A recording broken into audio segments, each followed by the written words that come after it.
سپاہی، یہ امن کے ضامن، یہ امن کے راہی، یہ دین کے دائی۔ مزید بیان سننے کے لیے سبسکرائب کریں راہ ہدایت بیان۔ يسر لي أمري واحلل عقدة من لساني يفقهوا قولي سبحانك لا علم لنا إلا ما علمتنا إنك أنت العليم الحكيم اللهم علمنا مناشد أمورنا اللهم أعذنا من شرور نفوسنا ومن سيئات أعمالنا۔ میرے محترم بزرگوں دوستو، اللہ کے راستے میں نکلنا اللہ کے عمل کی وجہ سے، اگر اللہ کے راستے میں نکلنے کو اللہ کا امر یقین نہیں کریں گے تو اس راستے کی تاخیر پر استغفار کی کیفیت نہیں ہوگی۔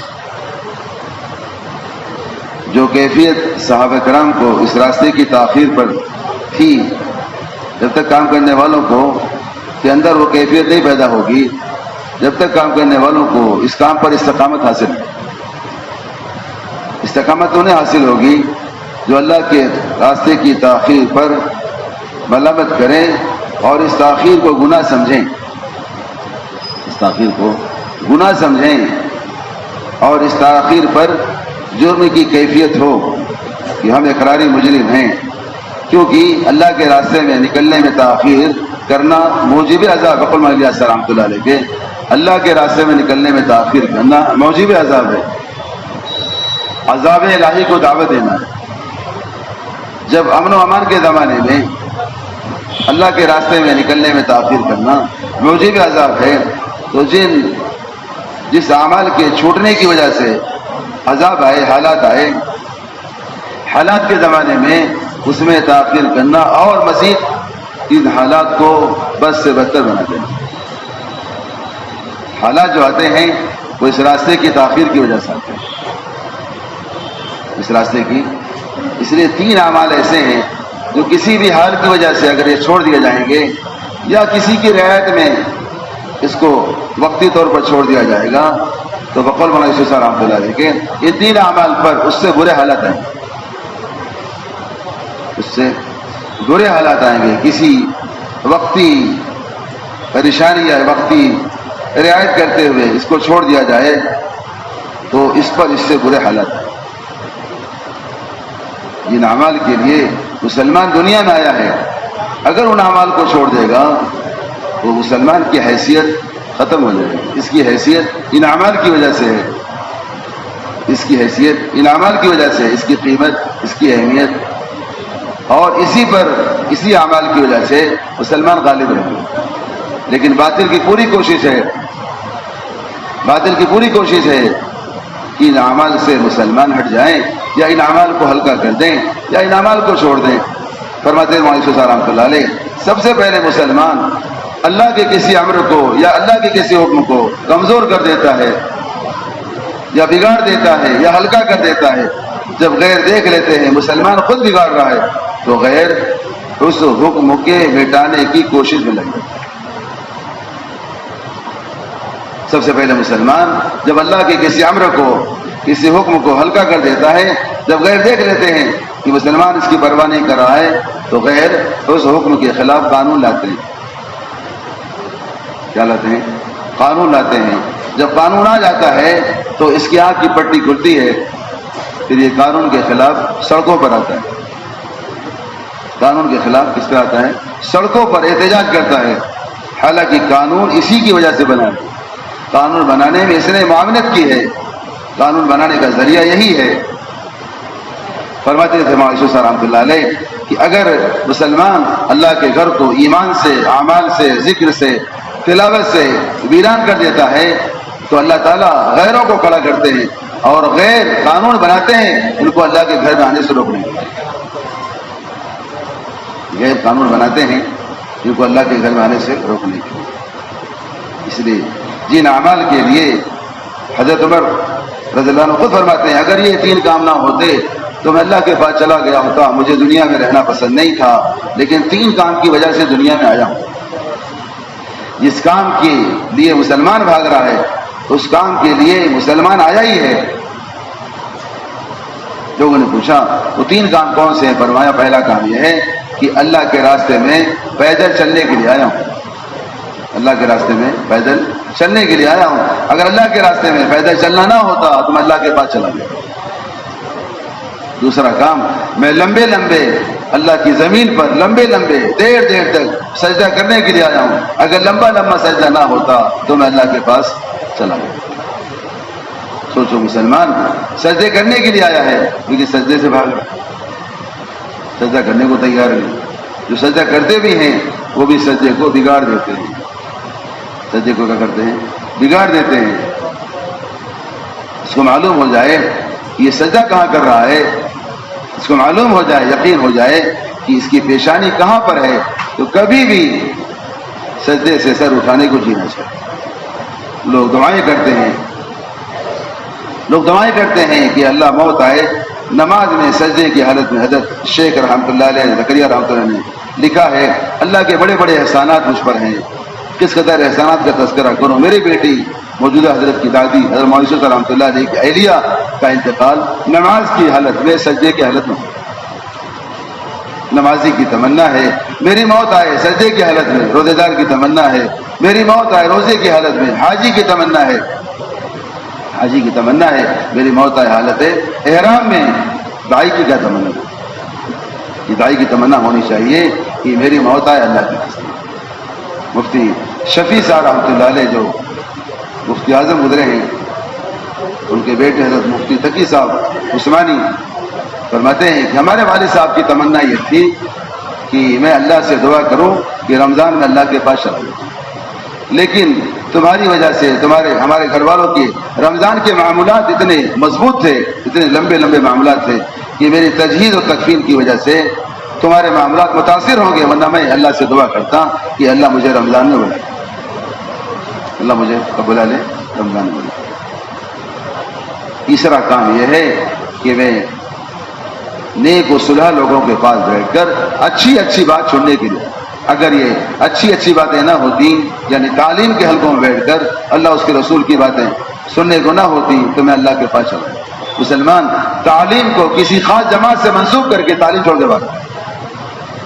مسلمان تعلیم کو کسی خاص طبقے یا خاص جماعت کے ساتھ منسوب کر کے تعلیم چھوڑ دے بات. بتاؤ، فرماتے تھے یہ 3 اعمال ایسے ہیں، دعوت، فقر محسوس رحمۃ اللہ علیہ کے یہ 3 اعمال ایسے ہیں، دعوت، عبادت اور تعلیم، اگر یہ کسی حال کی وجہ سے چھوڑ دیے جائیں گے تو اس سے برے حالات آئیں گے. باطل کی نگاہ انہی اعمال پر ہے، باطل کی نگاہ، اس لیے باطل نے ایک ساتھ ان 3 اعمال پر حملے کیے. باطل کے حملے ایک ساتھ ان 3 اعمال پر ہوئے، دعوت پر، عبادت پر اور تعلیم پر، یعنی مراکز پر، مساجد پر، مدارس پر. مراکز پر، مساجد ایک ساتھ تینوں پر حملے ہوئے، مراکز پر، مساجد پر اور مدارس پر.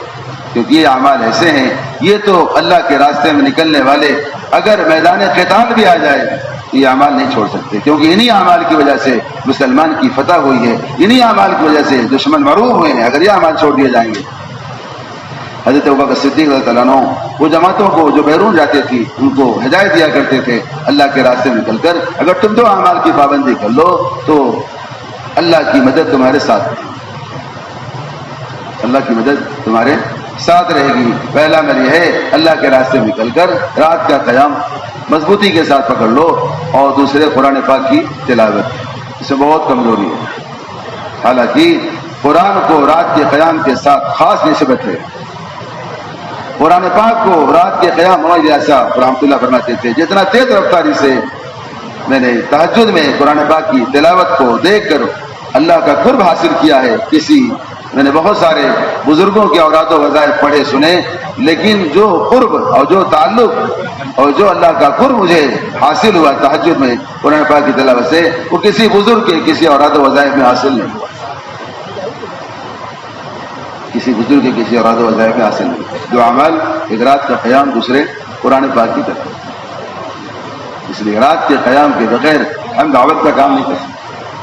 رات کے قیام کے بغیر حضرت معیشت رحمۃ اللہ علیہ نے ایک صاحب کا نظام الدین میں مرکز میں فجر کا بیان طے کیا. کیا طے کیا؟ فجر کا بیان طے کیا. انہوں نے بیان کے لیے معذرت کی. حضرت نے پوچھا کیا بات ہے؟ بیان کرنے والے اچھا بیان کرنے والے کہنے لگے آج میں معذور ہوں، آج میں بیان کرنے کے لائق نہیں ہوں، کیونکہ آج رات کو میں سو گیا تھا، آج میں رات کو تہجد نہیں پڑھ سکا. سوچو، اندازہ لگا کتنے بیان ہو رہے ہیں رات کے قیام کے بغیر. اگر رات کے قیام کے بغیر بیان ہو رہے ہیں تو سمجھ لو اللہ کے بغیر یہ بیان ہو رہے ہیں. رات کے قیام کے بغیر. ایک صاحب کی سفارش کی حضرت مولانا عیسیٰ صاحب رحمۃ اللہ علیہ سے کہ انہیں اپنی جماعت میں لے لیں، اپنے مشورے کی جماعت میں لے لیجیے، پرانے ساتھی ہیں، تجربے کا. حضرت نے فرمایا پہلے جن کی سفارش کر رہے ہو ان کی چھپ کر رات کی تہجد کا حال دیکھو کہ ان کی تہجد کا کیا حال ہے. اگر رات کے قیام میں نہیں ہے تو مشورے کی جماعت کے لائق. لوگ مشورے میں آ جاتے ہیں رات کے قیام کے بغیر آ جاتے ہیں، مشورے میں آ جاتے ہیں. حضرت فرماتے ہیں لوگ دنیاوی حاجت کے لیے، دنیاوی تقاضے کے لیے، بشری حاجتوں کے لیے استخارہ کرتے ہیں، اس سے پہلے 2 رکعت نماز پڑھتے ہیں. دین جو مطلوب ہے، مقصود ہے، محبوب ہے، اس دین کے مشورے میں آتے ہیں تو بغیر 2 رکعت کے آتے ہیں. رات کو اٹھ کر یہ قیام کرتا، تہجد پڑھتا، اللہ سے کہتا، مخلوق سے کہہ کر آتا ہے، مشورے میں آتا ہے، ان سے کہہ کر، گھر والوں سے کہہ کر، دوستوں سے کہہ کر، جن کا کام ہے ان سے کہہ کر. اس لیے اگر رات کے قیام کے بغیر مشورے میں آ رہا ہے تو سمجھ لو ان کی راہوں میں انشراح نہیں، اور ان کی راہوں پر اللہ اکبر، ان کی راہوں میں انشراح نہیں ہوگا، اور ان کی رائے اللہ کے یہاں مقبول بھی نہیں ہوگی. حاجی صاحب فرماتے تھے، حاجی عبدالوہاب صاحب رحمۃ اللہ علیہ، مشورے میں آؤ باوضو آؤ. کیسے آئیں؟ باوضو آؤ، 2 رکعت نماز پڑھ کر آؤ، اللہ سے دعا کر کے آؤ کہ اے اللہ سے دعا کر کے آؤ، اے اللہ مشورے میں جا رہا ہوں، جو مشورے میں رائے آپ کو پسند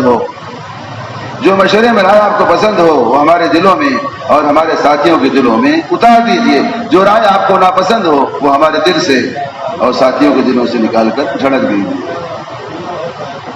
کیا پتا اللہ کو ہماری کون سی رائے پسند ہے. اس لیے فخر مالی آصر رحمۃ اللہ علیہ کے مشورے میں اصرار کرنے والا یا مشورے بانٹنے والا تنہا رہ جاتا ہے، جماعت سے الگ ہو جاتا ہے. مشورے کا اپنی راہوں پر اصرار کرنا انکار تک پہنچا دیتا ہے، انکار تک پہنچا دیتا ہے. اس لیے اصرار نہ ہو بلکہ اللہ سے دعا کر کے آئیں کہ اللہ جو مشورے میں آپ کو پسند ہو وہ رائے ہم پر اتار دیجیے، جو رائے پسند نہ ہو اس کو ہمارے دلوں سے نکال دیجیے. فرماتے ہیں لوگ بیان کرنے جاتے ہیں تو ذمہ داروں سے پوچھتے ہیں امیر صاحب کیا بیان ہونا چاہیے. جاتے جاتے کسی کا مغرب کا بیان، کسی کا فجر کا بیان، جاتے جاتے امیر صاحب کیا بات ہونی چاہیے. فرماتے ہیں اگر اس کی فکر ہوتی تو امیر صاحب سے نہیں پوچھتا، بلکہ رات کو اٹھتا، تہجد پڑھتا، اللہ سے کہتا ہے اللہ میرے ذمے فجر میں یا ظہر میں عصر میں مذاکرہ ہے، آپ بتلائیے مجھے کیا بات کرنی ہے، آپ بتلائیے مجھے کیا بات کرنی ہے، آپ بتلائیے جو چیز آپ کو پسند ہو وہ ہمارے دلوں پر اتار دیجیے. عجیب بات ہے. فرماتے ہیں کام کرنے والے روزانہ اپنے دن بھر کے اعمال کی کارگزاری اپنے اللہ کو تنہائی میں سنائے کریں. میں نے غور کیا، اگر روزانہ اپنے دن بھر کے اعمال کی کارگزاری، اعمال دعوت کی، اعمال عبادت کی، دعوت اور عبادت کی کارگزاری اگر اپنے اللہ کو سناتے رہیں تو ماہانہ جوڑوں کی کارگزاری سے محروم نہ رہیں. جیسے ایک کارخانے کا ملازم، کارخانہ بہت چلتا ہے سب کارخانے آواز آ رہی، ایک کارخانے کا ملازم، ایک کارخانے سے آئے ہوئے، ایک کارخانے کا ملازم اپنے دن بھر کے کام کی کارگزاری اپنے کارخانے کے مالک کو سناتے نہیں سناتے، یہ کام ہوا، اور پوری کوشش ہوتی ہے کہ مالک کو، کارخانے کے مالک کو ہمارا کام پسند آئے، تاکہ پسند آ جائے تو کل بھی ہمیں کام ملے، آئندہ بھی ہمیں کام ملے. اسی طرح روزانہ کام کرنے والے اپنے دن بھر کے اعمال کی کارگزاری رات کی تنہائی میں اپنے اللہ کو سنایا کریں اور پوری کوشش ہو کہ اللہ تعالیٰ ہمارے کام کو قبول کر لے. اور مزید اللہ سے یہ دعا مانگنا چاہیے، اللہ کل ہمارے ذمہ کیا کام ہے، کل کیا کام کرنا ہے، جو کرنا ہے ہمارے دلوں پر اتار دیجیے، ہمارے دلوں پر انشرح فرما دیجیے، ہمیں سجا دیجیے. جس کے پاس تقاضے بار بار آتے ہیں وہ پریشان ہو جاتا ہے کہ میں ہی ملا ہوں کیا سارے تقاضے پورا کرنے. حالانکہ کسی کے پاس اگر نئے تقاضے آتے ہیں یا تقاضے ابھر کر آتے ہیں یا تقاضے اس کے اوپر لائے جاتے ہیں تو سمجھ لو اس کے پچھلے تقاضے اللہ نے قبول کر لیے. بس کسی عمل کی توفیق کا ملنا اس کے گزشتہ عمل کی قبولیت کے علامت ہے. جو عمل قبول ہوتے ہیں اس عمل کی توفیق ملتی ہے. ڈرنا ان کو چاہیے جن کے پاس تقاضے نہیں آتے. ڈرنے کی بات یہ ہے کہیں میرے تقاضے معلق تو نہیں ہیں، کہیں میرے تقاضے معلق تو نہیں ہیں. خوشی کا موقع تو یہ ہے جن کے پاس بار بار تقاضے آئیں وہ تو تقاضوں کا اکرام کرے. دوسری بات یہ ہے جو تقاضے دیے جائیں اپنی ذات سے پورا کرے، کسی اور کے حوالے نہ کرے. دو باتیں ہیں، جو تقاضے دیے جائیں اپنی ذات سے پورا کرے، کسی کے حوالے نہ کرے، اور تقاضے کے پورا کرنے میں تاخیر بھی نہ. وقت الیاس رحمۃ اللہ علیہ اس راستے کے تقاضے میں تاخیر پیدا کرنا موجب عذاب ہے. اس راستے کے تقاضے میں تاخیر پیدا کرنا عذاب الہی کو دعوت دینا ہے. اپنی ذات سے خود پورا کرے، اپنی ذات سے کسی کے حوالے نہ کرے اور پورا کرنے میں تاخیر بھی نہ کرے. حضرت علی رضی اللہ عنہ نے اپنے ساتھیوں سے فرمایا کہ کچھ ہم نے دین کے تقاضے دیے تھے آپ نے پورا کر لیا؟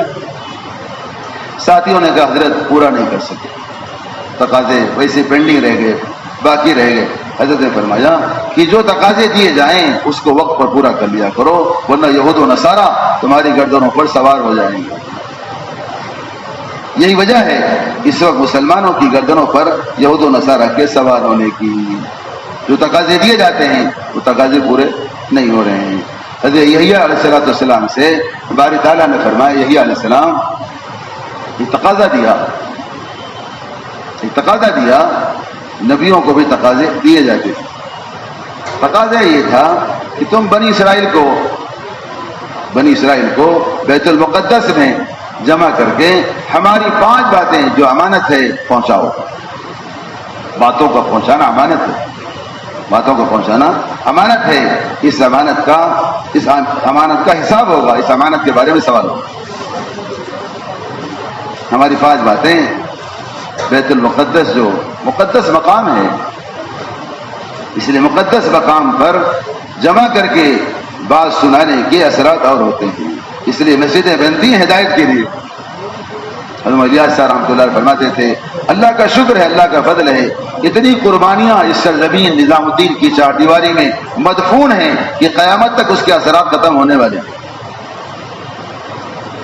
اتنی قربانیاں اس مرکز نظام الدین میں مدفون ہے حضرت کے انتقال سے پہلے 1944 سے پہلے. اس کے بعد حضرت مولانا یوسف صاحب رحمۃ اللہ علیہ کی قربانی مزید تقریباً 21 سال، حضرت جی رحمۃ اللہ علیہ قربانی مزید 30 سال، حضرت مولانا زبیر صاحب موجودہ حضرت کی قربانی 1 سال 2015 تک، اس کے بعد حضرت کی قربانی، حضرت کے بیٹوں کی قربانی، اس خاندان کی قربانی، یہ تو مزید ہے. قربانیوں کے اثرات ہوتے ہیں، قربانیوں کے کیا ہوتے ہیں؟ اتنی قربانیاں مدفون ہیں. قربانی کہاں سے لائیں گے؟ باتیں تو آ جائیں گی، قربانی کہاں سے لائیں گے؟ ہماری 5 باتیں پہنچاؤ جن سے کہو اللہ پر ایمان لائیں. پہلے کیا کریں؟ اللہ پر ایمان لائیں. جن سے کہو کس سے کہیں؟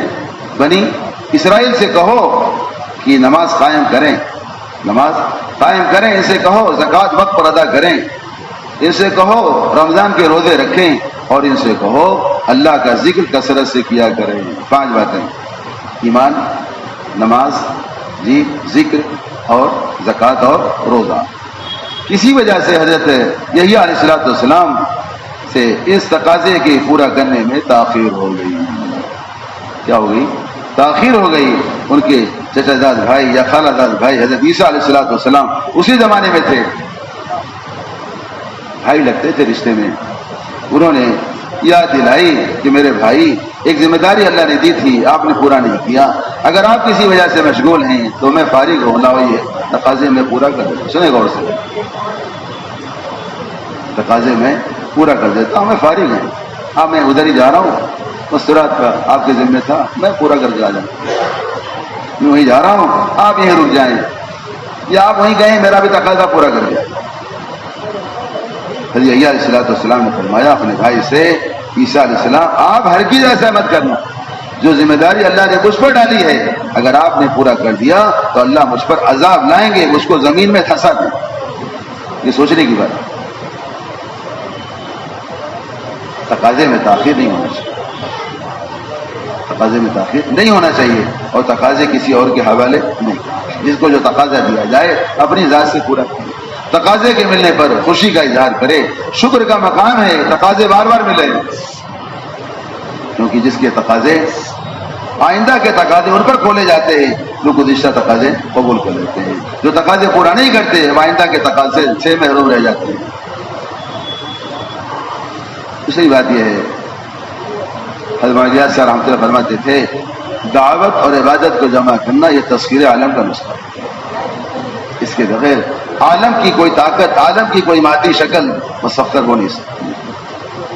اس کی مسلمان کے لیے ہر زمانے میں بڑی بڑی طاقتیں، یہاں تک کہ قیصر و کسریٰ کی بڑی بڑی طاقتیں. فرماتے ہیں علیہ رحمۃ اللہ علیہ جب صحابہ کرام دعوت اور عبادت کو لے کر عالم میں پھر رہے تھے تو قیصر و کسریٰ کے بیش قیمتی خزانے صحابہ کے ٹھوکروں میں آ رہے تھے، قدموں میں آ رہے تھے. جب صحابہ کرام دعوت اور عبادت کو لے کر پھر رہے تھے تو قیصر و کسریٰ کی شہزادیاں ہمارے صحابہ کرام کی باندیاں بن گئی. شہزادیاں باندیاں بن گئی اور شہزادے غلام بن رہے تھے. آج محنت کے چھوٹنے کی وجہ سے جو ہمارے غلام بن رہے تھے ہم ان کے غلام بن رہے ہیں. یہ غلامی ہے. وہ بکر صدیق رضی اللہ عنہ کا مشہور قول ہے اس امت پر ذلت کا توق ڈالا گیا ہے. اس امت پر ذلت کا توق ڈالا گیا ہے. اس امت سے ذلت اس وقت تک نہیں ہٹائی جائے گی جب تک امت دوبارہ امر بالمعروف بنا جائے، اس بنا جائے. اس لیے ہم دعوت اور عبادت کو لے کر پھریں، پھر دیکھیں اللہ کی مدد کیسے ہمارے ساتھ ہوتی ہے. لیکن ہماری تفریق یہ ہو گئی، ہم ایک طرف دعوت والے ہو گئے، ایک طرف عبادت والے ہو گئے. حالانکہ بقول علیہ رحمۃ اللہ علیہ کہ دعوت اللہ اللہ کے قرب کا سب سے بڑا ذریعہ ہے، عبادت اللہ کے قرب کی نشانی ہے. دعوت کے ذریعے سے جو اللہ کا قرب حاصل ہوا ہے عبادت میں اس کو محسوس کرے. یہ کون سی دعوت ہے؟ جس عبادت کی دعوت دے رہے ہیں اسی عبادت کو چھوڑ رہے ہیں. یہ کون سی دعوت ہے؟ رات کو صبح کی تعلیم کی دعوت دے رہے ہیں، گھر گھر ملاقات کر کے صبح کی دعوت سے، صبح کی تعلیم سے غائب ہیں. رات کو تہجد کی دعوت دے رہے ہیں، خود تہجد سے غائب ہیں. رات کو ملاقاتوں میں گھر گھر کی تعلیم کی دعوت دے رہے ہیں، خود گھر کی تعلیم سے بہت دور ہے. یہ کون سی دعوت ہے؟ فرماتے تھے حضرت مولانا صاحب رحمۃ اللہ علیہ کام کرنے والوں کا اس کام سے اگر ادنا تعلق ہے، کام کرنے والوں کا اس کام سے اگر ادنا تعلق ہے تو اس کی علامت یہ ہے جس دن دعوت نہ دے، جس دن گشت نہ کرے، دعوت کے بغیر عبادت نہ آئے تو عبادت میں لذت حاصل نہ. عبادت میں لذت جیسے ایک دن کھانا نہ ملنے پر جسمانی کمزوری محسوس کرتا ہے، ویسے ایک دن دعوت نہ دینے پر روحانی کمزوری محسوس کرے. اس کی روح کو جو طاقت مل رہی تھی دعوت کی وجہ سے، دعوت یہ روحانی غذا ہے. دعوت، عبادت، تعلیم یہ کیا ہے؟ روحانی غذا ہے. تعلیم روحانی غذا ہے. فضائل کی تعلیم روحانی دسترخوان ہے. ایک دن کی دعوت نہ دینے پر یہ نقصان ہے. ایک دن دعوت نہ دینے پر یہ نقصان ہے. دعوت کے بغیر عبادت میں کمال کیسے پیدا ہو؟ فرماتے تھے اعمال دعوت ایمان اور عبادات میں کمال پیدا کرنے کے لیے. اگر عبادت سے پہلے دعوت نہیں ہے تو عبادت میں کمال نہیں. عبادت میں کمال پیدا ہوگا کس سے؟ دعوت سے. تو دعوت مستقل ایک فریضہ ہے جس کو ہم فریضہ نہیں سمجھتے. دعوت مستقل ایک عبادت ہے جس کو ہم عبادت نہیں سمجھتے. حالانکہ امام غزالی رحمۃ اللہ علیہ نے جہاں عبادت کی ایک فہرست تیار کی ہے، جہاں نماز، روزہ، حج، زکوٰۃ کو شمار کیا ہے، وہاں دعوت کو بھی عبادت شمار کیا. دعوت ایک ایسی عبادت ہے، دعوت ایک ایسی عبادت ہے کہ ایک دن کے چھوٹنے پر اس کا اثر فوراً پڑ جاتا ہے. دعوت اور عبادت یہ دو ایک ایسے اعمال ہیں، اس کو لے کے دنیا میں پھرے تو ان اعمال کے ذریعے سے اس کا دین لوگوں پر ظاہر ہوگا اور یہ اپنے دین پر پختہ ہوگا. لوگ اس سے پوچھیں گے حل انتم مسلمون، یہ کہے گا قال اننی من المسلمین. ہاں، لیکن اگر دعوت کے بغیر عبادت کے ساتھ پھر رہا ہے تو اپنے دین پر باقی نہیں رہ سکتا. دین پر استقامت دعوت عبادت کے جمع کرنے سے. دعوت عبادت اور دعا، دعوت عبادت اور دعا. گش اس کا مظہر ہے. دعوت عبادت اور دعا، گش اس کا مظہر ہے. عصر کے بعد گش کیا، گش کر کے آیا، مغرب کی نماز پڑھا، مغرب کے بعد بات چیت ہوئی، بات چیت میں بیٹھا، بات چیت کے بعد تشکیل ہوئی، پھر دعا مانگی جائے. حضرت مولانا یاد صاحب رحمۃ اللہ فرماتے تھے گش کے بعد کی جانے والی دعا اللہ کے عرش پہ لگتی. یہ وجہ ہے، یہی وجہ ہے کہ اللہ کا عرش ہل جاتا ہے. فرماتے تھے گش کرو پھر دعا مانگو. گش کرو. حاجی صاحب فرماتے تھے گش کر کے آؤ تو گھر مت جاؤ. ہم عصر کے بعد گش کرتے ہیں پھر گھر چلے جاتے ہیں. کچھ تقاضے گھر کے، سبزی بھاجی کے، کاروبار کے، بچوں کے. فرماتے ہیں گش کر کے آؤ تو گھر مت جاؤ. اب آئندہ اگلی نماز کے انتظار میں بیٹھو اور اگلی نماز کے انتظار بیٹھے بیٹھے اللہ سے دعا کرو اور اللہ سے کہو یا اللہ ابھی ہم نے نبیوں والا عمل کیا ہے. گش کس کا عمل ہے؟ گش نبیوں کا خاص عمل ہے. ابھی نبیوں والا عمل کیا ہے. جیسے نبیوں والے عمل کے بعد آپ نے نبیوں کی دعائیں قبول کی ہیں، ویسے ہماری گش کے بعد کی جانے والی دعا نبیوں والی دعا ہوتی ہے. جیسے نبیوں کی دعا قبول کیا ہے ہماری دعا بھی قبول کی. فرماتے ہیں بعض مہلک بیماریاں ایسی ہیں جن کا ڈاکٹروں کے پاس علاج نہیں ہے. بعض مہلک بیماریاں ایسی ہیں جن کا ڈاکٹروں کے پاس علاج نہیں ہے. وہ بیماریاں بھی گش کے ذریعے سے دور ہو جاتی ہیں. گش کے ذریعے سے کیا ہو جاتی ہیں؟ فرماتے ہیں ماشاء اللہ رحمۃ اللہ علیہ گش کے لیے 2 نمازوں کے اوقات کو فارغ کرنا، گش کے لیے 2 نمازوں کے درمیان کے اوقات کو فارغ کرنا آنے والی نماز میں کمال پیدا کرنے کے لیے. اگر گش کے ذریعے سے عصر کی نماز پڑھنے کے بعد گش کیا اور گش کے ذریعے سے مغرب کی نماز کی کیفیت وہی ہے جو عصر کی نماز کی کیفیت ہے تو سمجھ لو گشتوں میں کمی. تبدیلی کو کہتے ہیں. تبلیغ تبدل و تغیر کا نام ہے. فرماتے ہیں رحمۃ اللہ علیہ تبلیغ کی وجہ سے اگر ظہر کی نماز سے بہتر عصر کی نماز نہیں ہے تو سمجھ لو تمہاری تبلیغ میں کمی ہے. تمہاری تبلیغ میں بقول حضرت کے کہ صرف معمولات کا پورا کر لینا ترقی کا راستہ نہیں. صرف معمولات کا پورا کر لینا ترقی کا راستہ نہیں ہے بلکہ یہ تنزلی کا راستہ ہے. معمول سے قدم آگے بڑھنا. اگر وہی معمول ہے ظہر عصر مغرب عشاء تو سمجھ لو ہم تنزلی کی طرف ہیں. معمول سے قدم آگے بڑھنا یہ ترقی کا راستہ ہے. ایک قدم معمول سے آگے بڑھنا. تعلیم کا معیار آدھا گھنٹہ یہ کوئی نیا نہیں ہے. حضرت مولانا صاحب رحمۃ اللہ علیہ سے بڑے سعید یا وفادی رحمۃ اللہ علیہ نے پوچھا حضرت مسجد کی تعلیم کتنی دیر ہو؟ حضرت نے فرمایا 1.5 گھنٹے. تو فرمایا کتنے؟ 1.5 گھنٹے. جب حضرت جی رحمۃ اللہ علیہ 1965 میں حضرت شیخ رحمۃ اللہ علیہ نے ان کو امین بنایا تو یہ بات سامنے آئی کہ تعلیم کتنی دیر ہو؟ حضرت نے فرمایا ابھی 1.5 گھنٹے کی استعداد نہیں ہے، آدھے گھنٹے سے شروع کرو اور 1.5 گھنٹے تک پہنچنا. 1965 سے کہا جا رہا ہے. کب سے؟ 1965 سے کہا جا رہا ہے. 2022 آ گیا. 58 سال عربی کے، انگریزی کے تقریباً 59 سال سے زیادہ ہوں گے، لیکن ابھی تک تعلیم کا معیار آدھا گھنٹے سے آگے نہیں بڑھتا. بتاؤ ہم ترقی پر ہیں تنزلی پر ہیں؟ 10 منٹ کی تعلیم ہو رہی. حضرت فرماتے ہیں دن بھر میں 24 گھنٹے کے اعمال کرنے ہیں. 24 گھنٹے کے اعمال کو کرنے کے لیے 24 گھنٹے کے اعمال کی فضیلت کو سننے کے لیے آدھا گھنٹہ کی تعلیم بھی ناکافی ہے. آدھا گھنٹہ کی تعلیم کیا ہے؟ اس لیے کہ جو صبح کی تعلیم میں نہیں ہوں گے وہ شام کی تعلیم، وہ شام کو دعوت نہیں دے سکتے. دعوت کی بنیاد تعلیم ہے. دعوت کی بنیاد فضائل ہے. دعوت کی بنیاد کس کی ہے؟ فضائل ہے. بقول مایوس صاحب رحمۃ اللہ علیہ کے کہ کسی عمل کی فضیلت کو سن کر عمل پر آ جانا یہ تعلیم کا مدعا نہیں. کسی ایک عمل کی فضیلت کو سمجھ آ رہی تو کیا کریں؟ ٹوپی صحیح کریں. اچھی ٹوپی آپ کی نہیں لیے کیا؟ بیٹھے ٹوپی بھی صحیح کرنے وقت تھوڑی ہے. نماز پڑھیں گے ٹوپی صحیح کریں گے. کسی عمل کی فضیلت کو سن کر، کسی عمل کی فضیلت کو سن کر اس عمل پر آ جانا یہ فضائل کی تعلیم کا منتہا نہیں ہے. یہ تو اس کا ابتدا ہے. بلکہ فرماتے تھے فضائل کی تعلیم کو سنتے سنتے جس دن اعمال سے ہونے کا یقین بن جائے گا تو سمجھ لو کہ اب اعمال موضوع بن جائیں گے.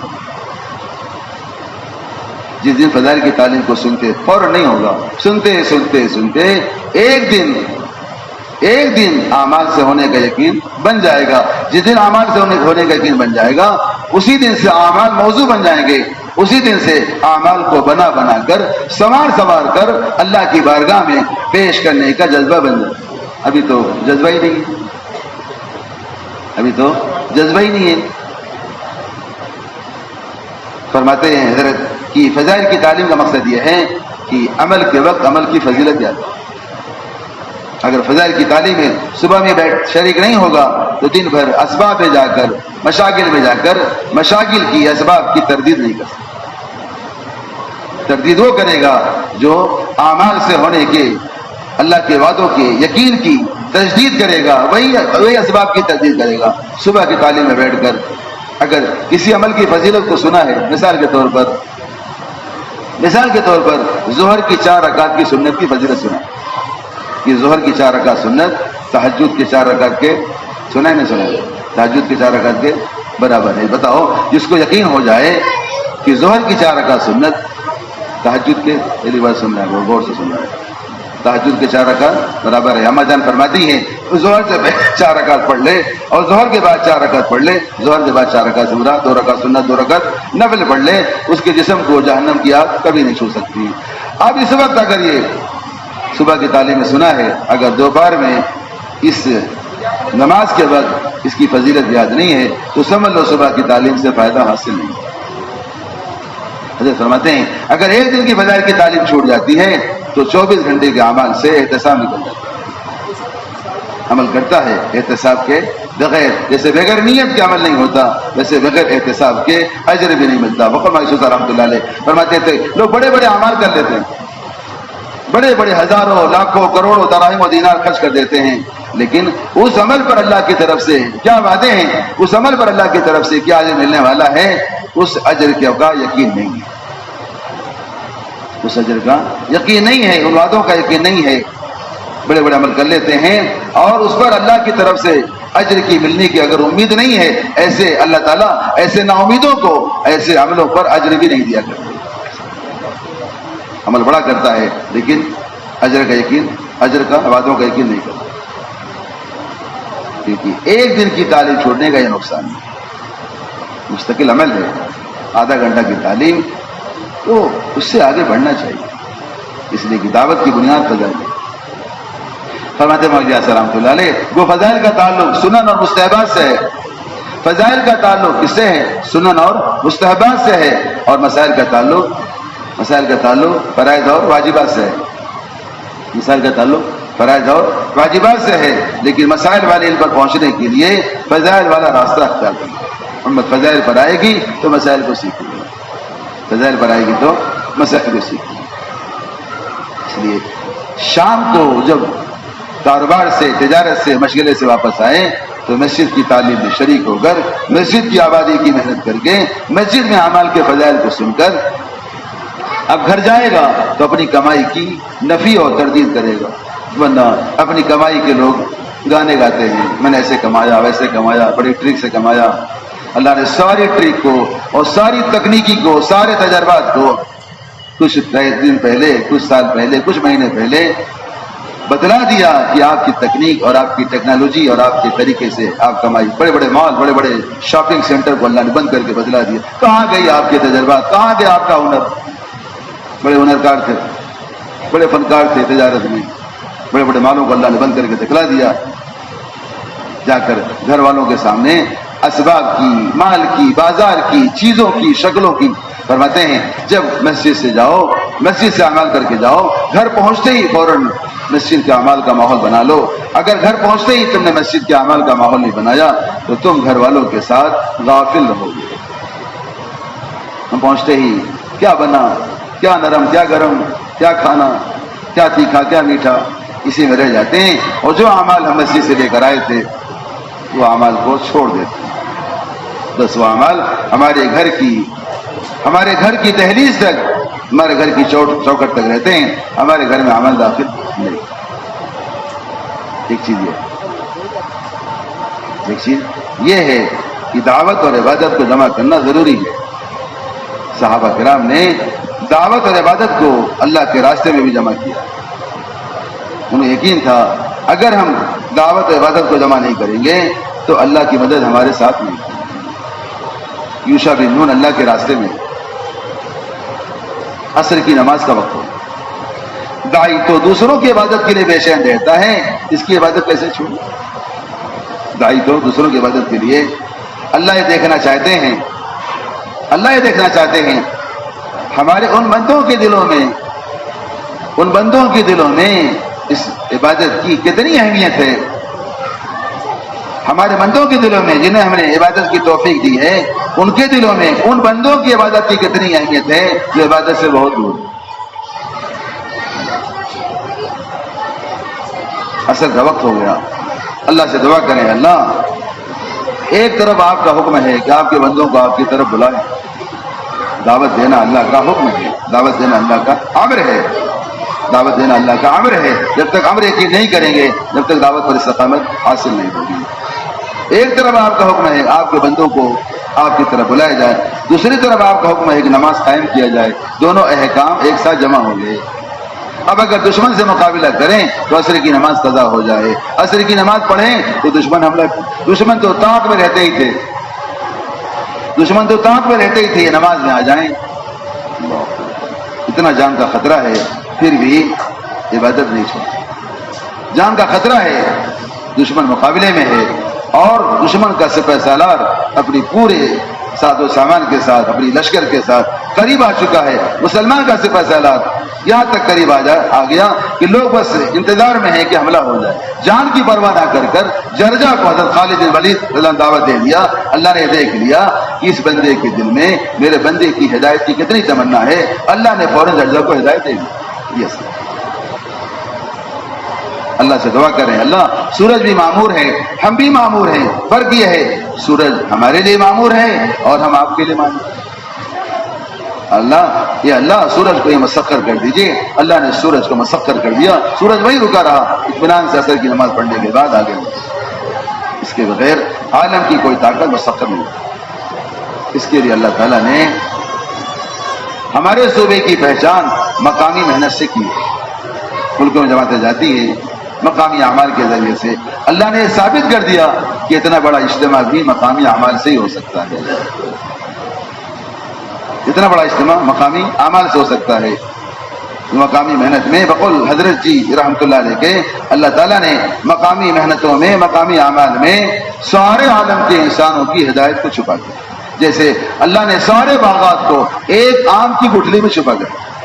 عقل مندوں کو نظر آتا ہے کہ اس میں ہزاروں باغ ہیں، بیوقوفوں کو نظر نہیں. عقل مندوں کو نظر آتا ہے یہ مقامی کام، یہ گشت صرف ایک بستی تک یا ایک گلی تک محدود نہیں ہے، بلکہ ایک بستی کا گشت میاں جی محراب رحمۃ اللہ علیہ کو بھیجا. مولانا یاسر رحمۃ اللہ علیہ نے گشت کے لیے جب واپس آئے آپ نے فرمایا میاں جی جانتے ہو آج تمہارے گشت والے عمل کی وجہ سے اللہ نے انگلینڈ کے باطل کے سروں پر ہتھوڑا مار دیا. سوچو اندر. حضرت جی رحمۃ اللہ فرماتے تھے تم گھر کی تعلیم کر کے سو جاؤ، تم گھر کی تعلیم کر کے سو جاؤ گے، گھر کی ملاقات کر کے سو جاؤ گے. جیسے دنیا والے رات کو سو جاتے ہیں صبح کو اٹھتے ہی ملکوں سے اخبارات کے ذریعے سے خبریں آتی ہیں، سانحات کی، حادثات کی، زلزلوں کی، سونامی کی، موسمیات کی، سیلاب کی مختلف خبریں آتی ہیں. رات کو نہیں ہوتا. صبح کو اخبار بیچنے والا اخبار کو ان سرخیوں کے ذریعے سے اخبار بیچ دیتا ہے. لوگ اخبار بیچ کر دیکھتے ہیں. فرماتے تھے تم رات کی تعلیم کر کے گھر کی ملاقات کر کے رات کو سو جاؤ گے، صبح کو اٹھتے ہی ملکوں سے ہدایت کی خبریں سنو گے. فرماتے مقصود رحمۃ اللہ علیہ اگر ایک شوہر اپنی بیوی کو بند کمرے میں دعوت دے رہا ہے، ایک بیوی اپنے شوہر کو اپنے گھر میں دعوت دے رہی ہے، بیوی متقیہ ہے، پرہیزگار ہے، بیوی کو پتا ہے کہ میری آواز باہر نہیں جانا چاہیے. جس طرح عورت کا پردہ ہے اس طرح اس کی آواز کا بھی پردہ ہے. لیکن ساری بازار مسلمان کی عورتوں کی آواز سے گونج رہی ہے. کیا بات؟ ساری بازار، سارا لین دین، ساری بارگیننگ. کہنے والے یہاں تک کہتے رہتے بیچارے کہ ہماری بہو بہت ہوشیار ہے، بڑی پڑھی لکھی ہے اور زیورات خریدنے میں بہت ماہر ہے، زیورات کو پرکھنے میں، اس کو دیکھنے میں اور پورے محلے کی شادیوں کے زہرات کھول کر اتنی ہے، نئی نئی بہو آتی ہے تو گھر والے کہتے ہیں نئی نئی بہو ہے، ابھی تعلیم میں آنے کے لائق نہیں. سوچو، اندازہ لگاؤ. تو سن کے حیران رہ گیا، یہ تعلیم میں نہیں آ سکتی اور زیورات خرید رہی ہے. اس عورت جو شوہر کو دعوت دے رہی ہے اس کو پتا ہے کہ میری آواز باہر نہیں جاتی، یہاں تک کہ گھر کے کمرے کے دوسرے کمرے میں جو بچے بھی ہیں وہ بھی ماں باپ کی آواز کو نہیں سن رہے. اللہ تعالیٰ اس دھیمی سی آواز کو، ہلکی سی آواز کو، اس شوہر بیوی کی دعوت کو پورے عالم میں پہنچا دیتے. فرماتے معاشرت رحمۃ اللہ علیہ، ایک شوہر ایک بیوی اپنے گھر میں بیٹھ کر اللہ کے دین کے بارے میں فکر کرتے ہیں. فکر تو بہت ہوتی ہے، بچہ پیدا ہو گیا تبھی سے فکر، بڑے ہونے تک پڑھائی، شادی بیاہ، ٹیوشن، یہ سب ساری فکریں. کاش یہ فکر اللہ کے دین کی ہوتی، اللہ اس میاں بیوی کے فکر کو سارے عالم پہنچا دیتے. آگے فرماتے تھے حضرت مولانا یوسف رحمۃ اللہ علیہ، محنت کا جائے وقوع کہیں پر ہو، محنت چاہے مالیگاؤں ہو چاہے اولا میں ہو، محنت کا جائے وقوع کہیں پر ہو، اللہ اس کے اثرات کو سارے عالم پر پہنچا دیتے. سارے عالم پر کیا کرتے ہیں؟ سوچو، جب ایک گھر کی دعوت، ایک فرد کی دعوت، ایک گلی کا گشت، ایک گلی کا گشت، ایک سمندر کے ساحل تک پہنچ کر گشت، تم سمندر تک پہنچ کر، سمندر کے ساحل تک پہنچ، پکڑ میں رحمۃ اللہ علیہ، تم سمندر کے ساحل تک پہنچ کر گشت کرو گے، اللہ قادر ہے تمہارے گشتوں کو 7 سمندر پار پہنچا دے. تو اتنی بڑی محنت ہو رہی ہے، اتنی بڑی محنت ہو رہی ہے، جہاں ہزاروں کا مجموعہ اس محنت میں لگا ہوا. بتلاؤ اس محنت کے اثرات عالم پہ نہیں پڑے؟ میں یہ ذرا کہنا چاہ رہا تھا. ہر ملک میں ہم نہیں جا سکتے، قوانین کے اڑچن ہیں، ویزے کے مسائل ہیں، زبان کے مسائل ہیں، اخراجات کے مسائل ہیں، اوقات کے مسائل ہیں، لیکن ہماری محنت سارے عالم میں جائے گی. ہم یہاں رہتے رہتے حضرت مولانا علی میاں رحمۃ اللہ علیہ کا بڑا احسان ہے اس امت پر ہے، بہت بڑا احسان ہے. خصوصاً عرب ممالک میں تبلیغ کو پہنچانے والے یہی صاحب، اللہ حضرت کے درجات کو بلند فرمائے، جزائے خیر عطا فرمائے. فرماتے تھے ایک عبادت گزار، دن بھر روزہ رکھنے والا، رات بھر شب بیداری کرنے والا، لاکھوں کروڑ دراہم و دینار خرچ کرنے والا اس شخص کے عمل کو نہیں پہنچ سکتا جو اللہ کے راستے میں نکل کر لوگوں کی ہدایت کے لیے بھیجے. کیونکہ اس کا عمل بہت اونچا ہے، نعوذ باللہ، انکار تحقیر نہیں ہے، یہ عمل تو بہت اونچا ہے. فرماتے تھے لیکن اس کی ذات تک محدود ہے، اس کی ذات تک محدود ہے، لیکن اس کی فکریں یہ مرنے کے بعد ہی باقی ہے. اس کے لیے الحمدللہ ہمارے ایک ترتیب قائم کی گئی، ایک محنت ہو رہی ہے. اللہ کا فضل ہے، کچھ لوگ 84 دن کے لیے نکلے، اللہ بہت مبارک کرے، اللہ قبول فرمائے. پھر تھوڑی رعایت کی گئی، 60 دن کے لیے بھی نکلے، اللہ انہیں بھی قبول فرمائے. پھر رعایت کی گئی 50 دن کے لیے. ابھی ہمارے پاس 60 دن 5 دن باقی ہے. 14 اکتوبر سے نکلنے کے پہلے 4 دن 5 دن باقی ہے. اس لیے وہ حضرات چلہ تو لگاتے ہی ہیں، پہلے 48 دن کا بھی چلہ لگا چکے، 50 دن کا بھی چلہ لگا. اب آج سے بتلائیں انشاءاللہ کون کون ایسے لوگ ہیں جو آج سے اللہ کے راستے میں نکلنے کو تیار. ذرا آپ کھڑوں کا نام لکھاؤ. ابھی دھلیا میں الحمدللہ مجھے لگتا ہے 30-35 نام نقد آ گئے. 30-35 نام آج سے نکلنے والے، سب کے سب نوجوان تھے. یہاں پر بھی نوجوان بھی ہیں ماشاءاللہ. کیا نام؟ مظہر بھائی. کون سی مسجد ہے؟ زینب مسجد. آج سے اللہ تعالیٰ، آج سے نا اللہ قبول فرمائے، اللہ قبول فرمائے. اور نوجوان بتلائیں، اور نوجوان بتلائیں ماشاءاللہ. بدلا آج سے لقد محمد آپ کی، وہاں بھی آپ کی بھی عاقب تھے ماشاءاللہ، بہت قبول فرمائے.